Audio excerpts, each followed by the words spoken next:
What's up, Digidestins? This is Kyle D, better known as RideMyAvatar, and today we are playing, well, going over deck profile actually. So without further ado, let's dive in the video, talk about MirageGaogamon. So first off, let's go over the Digitama.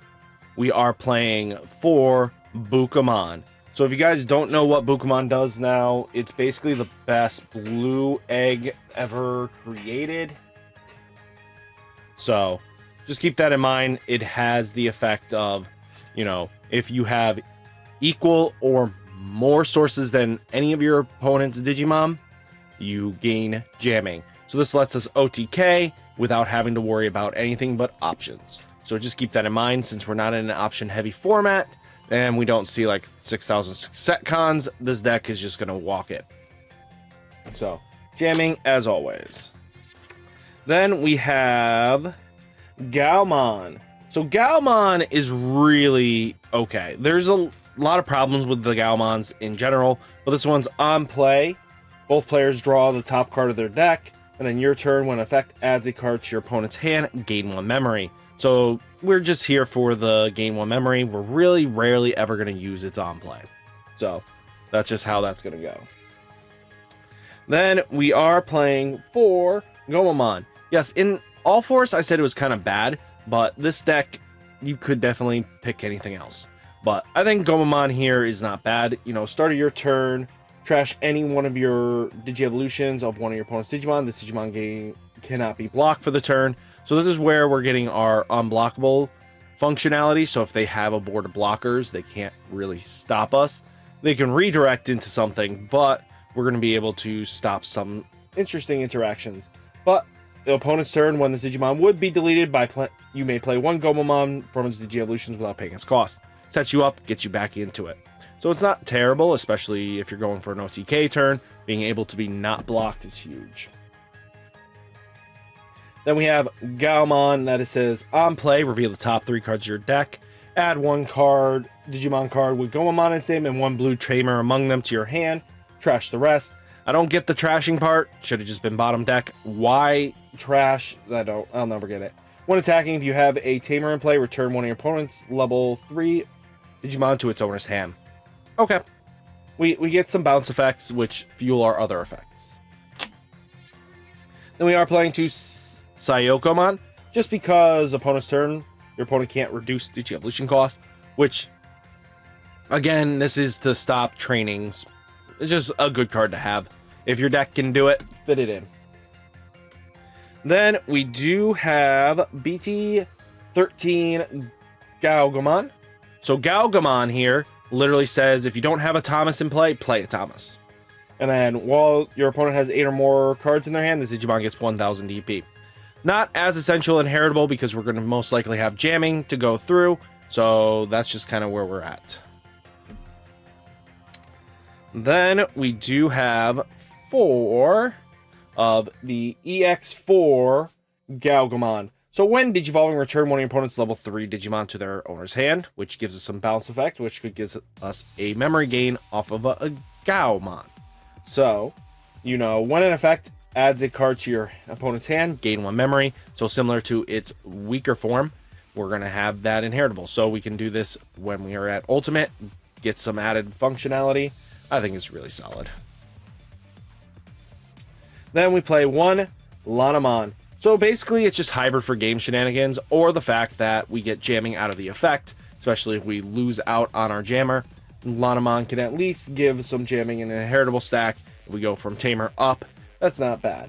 You know, being able to, what you may Digivolve on top of your tamer, but when Digivolving by placing a level 3 Digimon from your hand or as a bottom Digi-Evolution of one of your Digimon, this Digimon gains jamming, so she'll be able to jam in and just jam out. Now we have MirageGaogamon from BT-14. So when attacking, if your opponent has 8 or more cards in their hand for the turn, this Digimon attack target cannot be switched. So this can help against the Mugen matchup or anything that can redirect. Okay, so if you can stop the redirect, you can just OTK and they can't do anything. So it's another way of stopping blocking and or redirects. So when an effect adds a card to your opponent's hand, unsuspend this Digimon. It's a once per turn skill, but that's not terrible. Then we do have 2 Zudomon Ace, because Zudomon Ace is Zudomon Ace. If you don't know what I mean by this, it's just basically if you have a level 4 out, which can happen. It has the on play when Digivolving, trash 2 Digievolution cards from your opponent's Digimon, then return one of your opponent's Digimon with no Digievolutions to their hand, and then it has the Overflow 3. So, not bad. Really good to just strip out pieces that might be annoying just to stop you. Then we do play BT-14 MirageGaogamon. So, Gaogamon. So, until the end of your opponent's turn, this Digimon gains blocker and gets 2000 DP for every 4 cards in your opponent's hand. Just makes them a little more beefier to get over things. And then when effect adds a card to your opponent's hand, unsuspend this Digimon. Just know your combo lines and know how everything interaction works. And then finally, you have Mecha Gauga. When Digivolving, return one of your opponent's level 4 or lower Digimon to its owner's hand. And then when attacking, if your opponent has 8 or more cards in their hand, unsuspend this Digimon. So, not a bad inheritable, gets you the multi-attack you need, but he is restricted to 1. So, we just live with it at 1. Then finally, we are playing for BT-14 MirageGaogamon. So, when Digivolving, return your opponent's level 5 or lower Digimon to its own hand. If no Digimon were returned by this effect, add the top card of your security stack to your hand. So, to their hand. So, basically, you bounce their security, get it off the board. Really solid trick, right? I think it's really good. And then all turns, when an effect adds a card to your opponent's hand, gain 1 memory for every 4 cards in your opponent's hand. So this means if they ever search, they use any trainings, plugins, you know, all the good stuff that just helps them out. If they add a card in their hand, you basically gain that a good amount of memory that possibly past turn. So, and especially this helps the mitigate Mirage Gaog. If they have 8 cards in their hand, boom, you're gaining 2 memory back. He's a 2-cost evolve. Especially with the training, you instantly just reduce the cost. And then finally, on the last Digimon of the deck, we are playing 3 Mirage Burst Mode. MirageGaogamon Burst Mode. This card is basically allows you to bounce a Thomas to Digivolve into it for free, and then you set up your combos here. So when Digivolving, return one of your opponent's Digimon to their hand, then gain 1 memory for every 4 cards in your opponent's hand. So similar to its Mirage BT-11 counterpart. And then when attacking, if your opponent has 9 or more cards in their hand, by choosing cards in your opponent's hand without looking, return them to the bottom of their deck until they have 8 remaining cards, unsuspend this Digimon. So your goal is to get them to draw a bunch of free cards every single time before you attack. You gain this value, and then your opponent is now basically screwed, because if they're above 9 or they're constantly going to 8, you can hit key pieces and get them out of their hand, and then they can't fight back. The Russian roulette style of this really can mess players up. And then we do have 3 BT-4 Thomas. Thomas, on play, trigger, draw a card. And then if your opponent has 8 or more cards in their hand, you may suspend this Tamer to unsuspend one of your Digimon. So this allows you to multi-attack as well, just being able to suspend him and unsuspend your Mirage, letting you multi-attack and get through a bunch of stuff.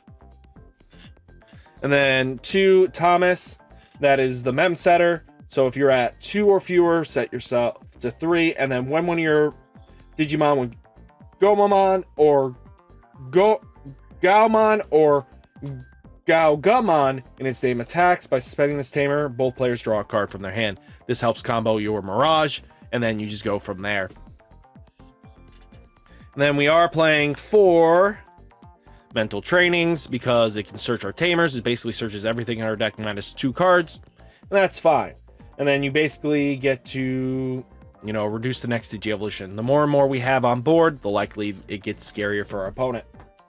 And then we do have 2 Blue Mem Boost, because Blue Mem Boost is Blue Mem Boost. This helps us combo out and just searches out pieces. Top 4, pick 1 Blue Digimon, and then you get to bottom the rest. And then you gain 2 memory for a later use. And then finally, we have OTK Potential. So while you have a Tamer in play, you may use this card without meeting color requirements.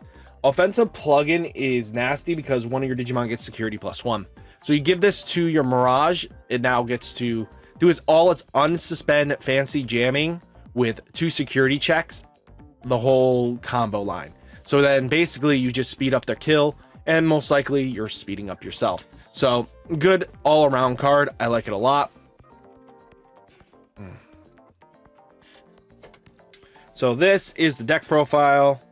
When we break it down, 2 offensive plugins, 2 blue Memboosts, 4 mental trainings, 2 Thomas BT-13, 3 BT-4 Thomases, 3 MirageGaogamon Burst Mode, 4 MirageGaogamon BT-11, 1 EX4 MirageGaog, 2 BT-11 Mirage Mecha Gauga, not Mirage, Mecha, 2 Zudomon Ace, 3 MirageGaogamon, or Mach Gaogamon, not Mecha, Mach Gaogamon, 1 Lana, 4 EX4 Gaogamon. Then we have BT-13 Gaogamon. Love how that one's lowercase, one's capital. Weird. 2 Sayokos, 3 Goma, Gaomon, 3 Gaomon, 4 Goma, 4 Gaomon, and then 4 Bukamon. All in all, great deck. I think you guys will have a blast with it. Give it a try. I think this would be extremely fun for anybody playing it. So guys, stay safe, stay healthy, and I'll catch you next one. Peace!